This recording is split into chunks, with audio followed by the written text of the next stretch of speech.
సరస్వతి తెలుగు సాహిత్యం ఛానల్ను వీక్షిస్తున్న అశేష తెలుగు సాహితీ ప్రియులకు నా హృదయపూర్వక నమస్కారములు. నా పేరు కంబం సిద్ధారెడ్డి. మీరు మా ఛానల్ని మొదటిసారి చూస్తున్నట్లయితే వెంటనే సబ్స్క్రైబ్ చేయండి. పక్కనే ఉన్న గంట సింబల్ని నొక్కండి. తద్వారా మేము చేసే కొత్త వీడియోలు మీకు నోటిఫికేషన్ రూపంలో రావడం జరుగుతుంది. ఆ రోజు ఒక అద్భుతమైన సంఘటన జరిగింది. ఆ అనుభవాన్ని నరేంద్రుడు తరువాత కాలంలో ఇలా వివరించాడు. ఆ రోజు నేను కాలినడకన దక్షిణేశ్వర కాళికామాత ఆలయానికి వెళ్ళాను. కలకత్తా నుండి దక్షిణేశ్వరం అంత దూరంలో ఉంటుందని ముందుగా నేను ఊహించలేదు. ఇంతకు ముందు ఒకసారి బండిలో వెళ్ళాను. దాశరథి సన్యాల్, సాద్గడి లాహిరి వంటి స్నేహితులను కలవడానికి వరాహనగర్కు పలుమార్లు వెళ్ళిన అనుభవం ఉంది. వారి ఇళ్ల దగ్గరలోని రాణి రాస్మణి తోట ఉందని అనుకున్నాను. కానీ నడుస్తుండగా దారి చాలా పొడవుగా అనిపించింది. మార్గమధ్యంలో పలువురిని అడిగి చివరకు దక్షిణేశ్వరం చేరుకున్నాను. తరువాత నేరుగా శ్రీ రామకృష్ణుల గదికి వెళ్ళాను.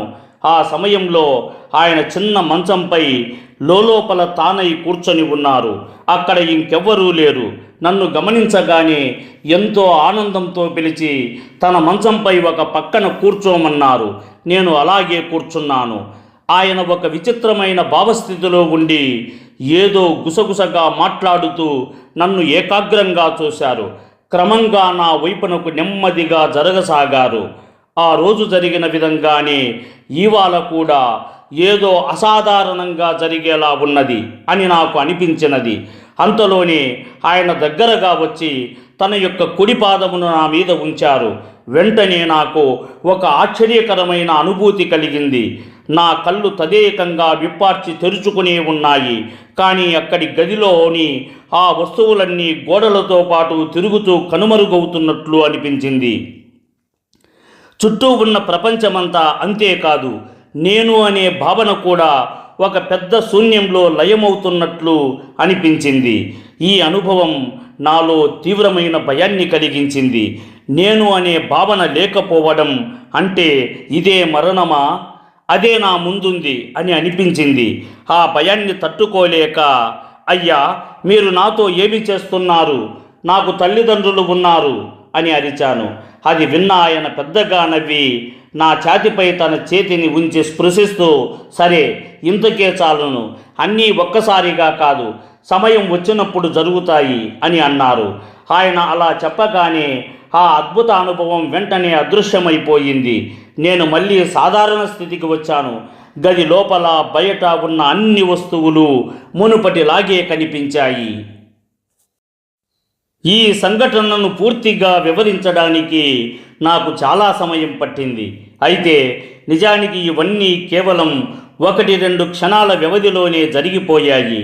ఈ అనుభవం నా మనస్సులో మహత్తరమైన మార్పును, ఒక విధమైన విప్లవాన్ని కలిగించింది. ఏమి జరిగిందో అర్థం కాక ఆశ్చర్యంతో ఆలోచించాను. ఆ విచిత్రమైన వ్యక్తి కారణంగా ఈ అనుభవం ఒక్క క్షణంలోనే కలిగి అదే వేగంతో అదృశ్యమైపోయింది. వశీకరణ శక్తి, సమ్మోహన శక్తి గురించి నేను చదివాను. ఇది కూడా అలాంటిదేమో అని ఒకసారి అనిపించింది. కానీ ఆ అభిప్రాయాన్ని నా మనసు అసలు అంగీకరించలేదు. ఎందుకంటే బలమైన మనోబలం ఉన్నవారు సాధారణంగా దుర్బలమైన మనస్సులపై మాత్రమే ప్రభావం చూపగలరు. కానీ నేను మాత్రం అలాంటి దుర్బల మనస్కుడిని కాను. నా మనోబలం, నా బుద్ధి సూక్ష్మతపై నాకు పూర్తిగా నమ్మకం ఉంది. ఇంకో ఆలోచన కూడా వచ్చింది. ఆయన వ్యక్తిత్వ ప్రభావం నాపై పడిందా? అది కూడా అసంభవమే అనిపించింది. ఎందుకంటే సాధారణంగా ఉన్నత వ్యక్తుల గుణాల వల్ల సామాన్యులు ఆకర్షితులై వారి చేతుల్లోకి వెళ్ళిపోతారు. కానీ నేను మొదటి నుంచి ఈ వ్యక్తిని కొంత పిచ్చివాడిగా భావించాను. కాబట్టి నా విషయంలో అలా జరగడం అసాధ్యం అనిపించింది. అయినా నాకు ఈ అనుభవం ఎందుకు కలిగిందో అని తీవ్రంగా ఆలోచించాను. కానీ ఎలాంటి స్పష్టమైన నిర్ణయానికి రాలేకపోయాను. దానితో నా మనస్సు పూర్తిగా గందరగోళంలో పడిపోయింది. మన తత్వశాస్త్రం కలలో కూడా ఊహించని ఎన్నో విషయాలు ఈ లోకంలో ఉన్నాయి. అని ఒక మహాకవి చెప్పిన మాటలు నాకు గుర్తొచ్చాయి. ఇది అలాంటి విషయం కావచ్చని అనిపించింది. ఈ విధంగా ఎంతో ఆలోచించిన తర్వాత కూడా ఇది కూడా అర్థం కాని విషయమని తేల్చుకున్నాను. ఇకపై ఈ విచిత్రమైన వ్యక్తి తన ప్రభావంతో నా మనస్సును ఆకర్షించి మళ్ళీ ఇలాంటి అనుభవం కలిగించకుండా జాగ్రత్త పడాలని గట్టిగా నిర్ణయించుకున్నాను. అయితే మరొక సందేహం కూడా కలిగింది. ఇంత స్థిరమైన మనస్సు, దృఢ సంకల్పం ఉన్న నన్ను కూడా తన ఇష్టానికి అనుగుణంగా మార్చగలిగే ఈ వ్యక్తిని ఎలా పిచ్చివాడని అనాలి అనే ఆలోచన కలగక మానలేదు. కానీ నేను మొదటిసారి వెళ్ళినప్పుడు ఆయన నాతో ఒంటరిగా మాట్లాడిన తీరు గుర్తుకు వస్తే ఆయనను పిచ్చివాడిగా భావించడం తప్పు ఇంకేమనిపించలేదు. నా అనుభవానికి కారణం నాకు అర్థం కాకపోవడం వల్లనే ఆ బాల స్వభావం, పవిత్రత, సరళత కలిగిన ఆ వ్యక్తి గురించి కూడా నేను స్పష్టమైన నిర్ణయానికి రాలేకపోయాను. ఒక వస్తువు కానీ ఒక వ్యక్తి కానీ గురించి చూసి విని తర్కబద్ధంగా ఆలోచించిన తరువాత కూడా నా బుద్ధికి స్పష్టత రాకపోతే దానిని నేను అంగీకరించను కానీ తిరస్కరించను కానీ అలాంటి దాన్ని పట్టించుకోకుండా వదిలేస్తాను. అయితే ఆ రోజు జరిగిన అనుభవం నా ఈ స్వభావానికి గట్టి దెబ్బ తగిలినట్లయింది. నా మనస్సు చెప్పలేని ఒక ఆవేదనలో మునిగిపోయింది.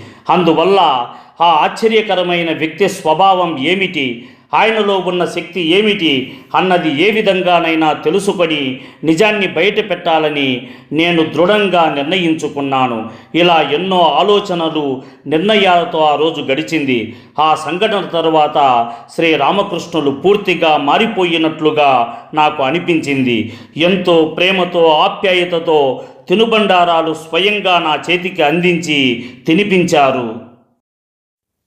చాలా కాలం తరువాత కలిసిన సన్నిహిత మిత్రుడు లేదా బంధువులాగా ఆయన నాతో మెలిగారు. నాతో మాట్లాడటం, నవ్వుకోవటం, సంతోషంగా గడపటం ద్వారా తనకు నాపై ఉన్న అపారమైన ప్రేమను ఎన్నో విధాలుగా వ్యక్తం చేశారు. అయినప్పటికీ ఆయనకు పూర్తిగా తృప్తి కలిగినట్లుగా కనిపించలేదు. ఈ సమస్తాన్ని చూసి నాకు కలిగిన ఆశ్చర్యం ఎంతో ఎక్కువయింది. క్రమంగా సాయంత్రం అవుతుండగా నేను ఆయనకు వీడ్కోలు చెప్పాను. అప్పుడు ఆయన ఎంతో బాధపడుతున్నట్లుగా కనిపించింది. మళ్ళీ త్వరలో వస్తావా, తప్పకుండా రావాలి అని మళ్ళీ అడిగారు. చివరికి వస్తానని మాట ఇచ్చి నేను తిరిగి ఇంటికి వెళ్ళాను. కొన్ని రోజుల తరువాత మూడవసారి నరేంద్రుడు దక్షిణేశ్వరానికి వెళ్ళాడు.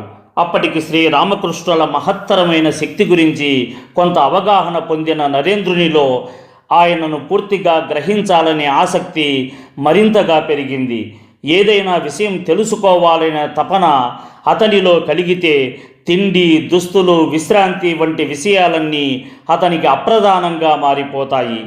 ఆ విషయం పూర్తిగా తెలుసుకునే వరకు అతని మనస్సుకు శాంతి ఉండదు. శ్రీరామకృష్ణుల విషయానికి వస్తే కూడా అతని స్థితి అదే విధంగా మారింది. ఈసారి మాత్రం నరేంద్రుడు కొంత జాగ్రత్తగా, ముందస్తు సిద్ధతతో వెళ్ళాడు.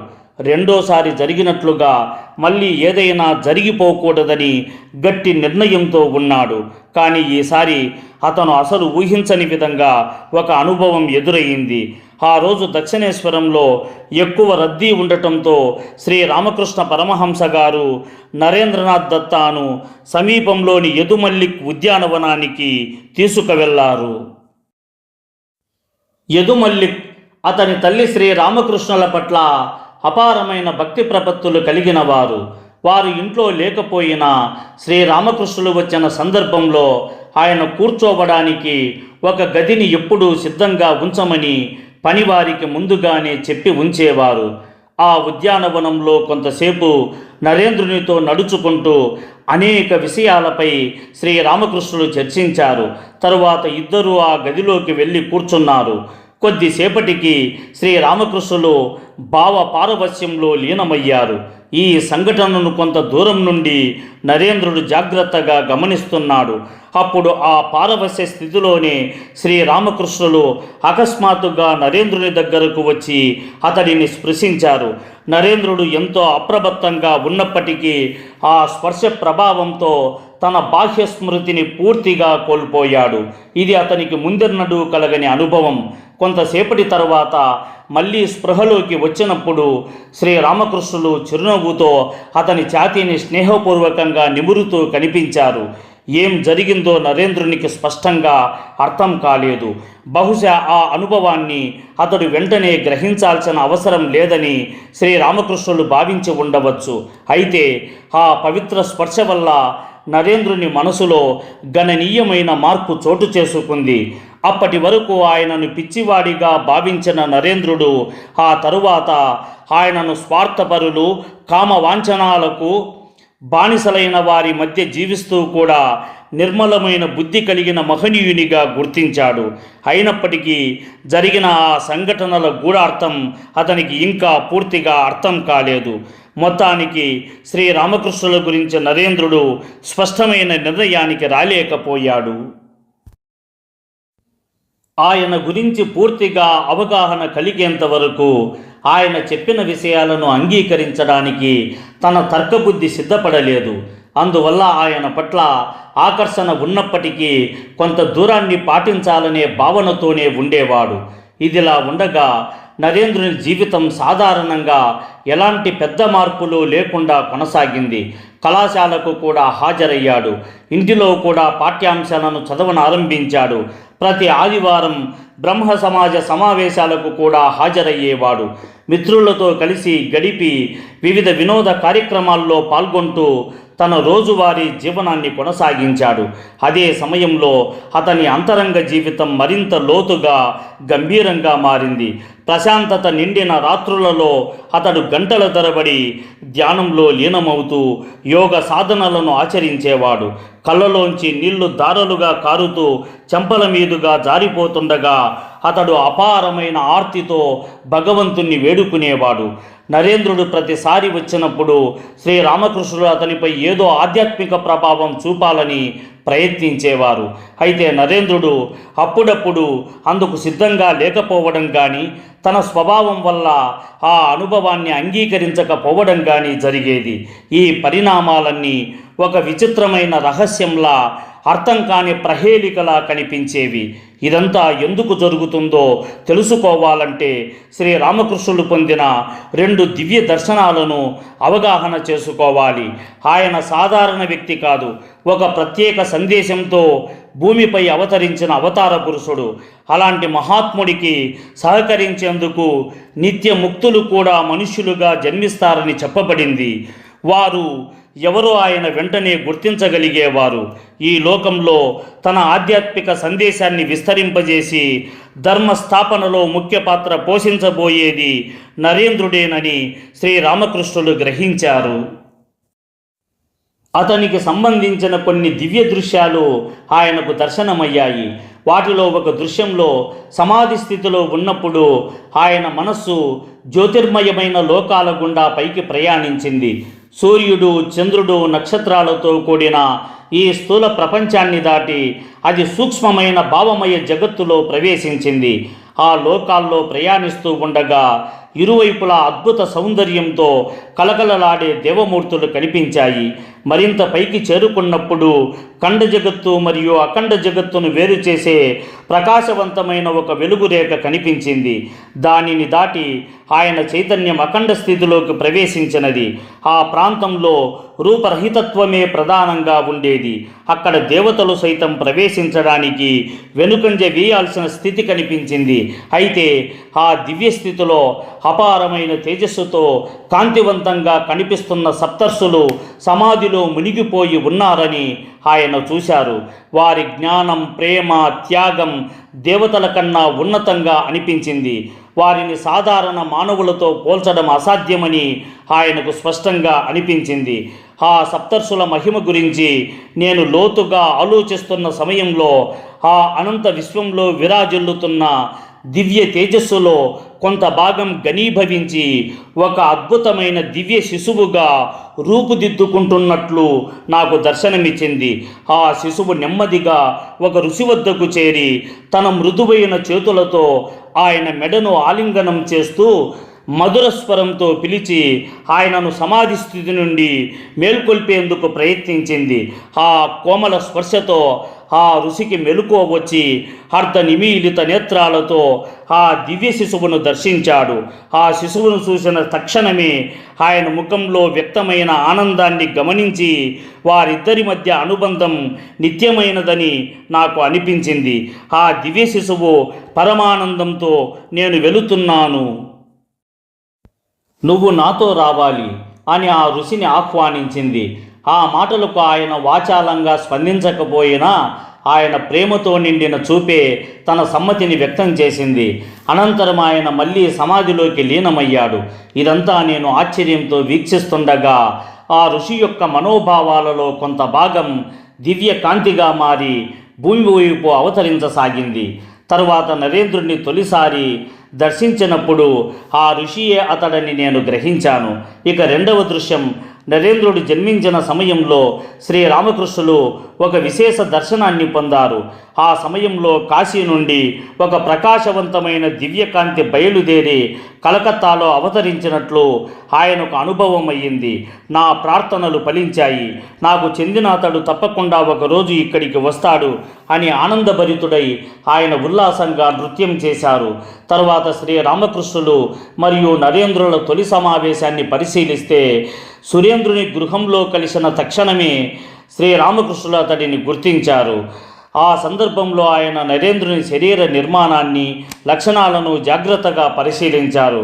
శిష్యులను పరీక్షించే విధానాలలో ఇది కూడా ఒకటి. నరేంద్రుని అవయవాల సమన్వయాన్ని గమనించిన శ్రీరామకృష్ణులు ఇలా అన్నారు, నీ అంగలక్షణాలు ఎంతో శ్రేష్టంగా ఉన్నాయి. అయితే ఒక చిన్న విషయం ఉంది. నువ్వు నిద్రపోయేటప్పుడు బలంగా గట్టిగా శ్వాసిస్తావు. యోగుల అభిప్రాయం ప్రకారం అలాంటి వారికి ఆయుస్సు తక్కువగా అని యోగులు చెబుతారు. మరోసారి ఆయన ఇలా అన్నారు, నువ్వు కేవలం వేదాంతాన్ని మాట్లాడే వ్యక్తివి కాదు అని నీ కళ్ళే చెబుతున్నాయి. నీలో సరళమైన భక్తి, లోతైన జ్ఞానం రెండూ కలిసి ఉన్నాయి. మొదటి పరీక్షతో సంతృప్తి చెందిన ఆయన నరేంద్రుని దక్షిణేశ్వరం రావాలని ఆహ్వానించారు. నరేంద్రుడు దక్షిణేశ్వరం చేరుకున్నాడు. అక్కడ ఆయన అతన్ని ఒంటరిగా తీసుకెళ్ళి నీవు ఒక మహారుషివి అని చెప్పారు. ఆ మాట నరేంద్రునికి అర్థం కాలేదు. కాబట్టి రెండవసారి వెళ్ళినప్పుడు అతనికి ఆధ్యాత్మిక శక్తిని ప్రసాదించి ఉన్నత స్థితులకు తీసుకెళ్ళి అతని అంతరంగ సత్యాన్ని తెలుసుకోవాలని ఆయన అతన్ని స్పృశించారు. కానీ నరేంద్రుడు అందుకు సిద్ధంగా లేక, స్వామి, నాకు తల్లిదండ్రులు ఉన్నారు అని అరిచాడు. దాంతో శ్రీరామకృష్ణులు ఆ ప్రయత్నాన్ని ఆపేశారు. మూడవసారి నరేంద్రుడు దక్షిణేశ్వరం వచ్చినప్పుడు మాత్రమే ఆయన పూర్తిగా విజయాన్ని సాధించారు. ఆ రోజు ఆయన స్పర్శతో నరేంద్రుడు పూర్తిగా బాహ్య చైతన్యాన్ని కోల్పోయాడు. అప్పుడు శ్రీరామకృష్ణులు అతన్ని ఉన్నతమైన భావస్థితిలోకి నిలిపి అతని అంతరంగంలో దాగి ఉన్న అనేక రహస్యాలను తెలుసుకున్నారు. శ్రీరామకృష్ణుడు తరువాత ఇలా చెప్పారు, అతడు బాహ్య స్మృతిని కోల్పోయిన సమయంలో అతను ఎవరు, ఎక్కడి నుంచి వచ్చాడు, ఎందుకు జన్మించాడు, ఈ లోకంలో ఎంతకాలం ఉంటాడు వంటి ప్రశ్నలు అడిగాను. అతడు అంతర్ముఖుడై వాటికి సరైన సమాధానాలు ఇచ్చాడు. నేను అతని గురించి ముందే అనుకున్న విషయాలను ఆ సమాధానాలు ధృవీకరించాయి. అయితే ఆ విషయాలన్నింటినీ బయట పెట్టలేను. కానీ ఒక విషయం మాత్రం స్పష్టమైంది. తన అసలు స్వరూపాన్ని తెలుసుకున్న వెంటనే అతడు ఈ లోకాన్ని విడిచిపెడతాడు. దృఢ సంకల్పంతో యోగ మార్గంలో తన దేహాన్ని త్యజిస్తాడు. నరేంద్రుడు ధ్యానసిద్ధుడు, మహాత్ముడు. ఇలా శ్రీరామకృష్ణుల పరిశీలన ముగిసింది. కానీ నరేంద్రుడి అన్వేషణ మాత్రం ఇంకా కొనసాగుతూనే ఉంది. అతడి మనస్సు ఇప్పటికీ తుది నిర్ణయానికి రాలేదు. అతని ఆధ్యాత్మిక ప్రయాణం అప్పుడు మొదలయ్యింది.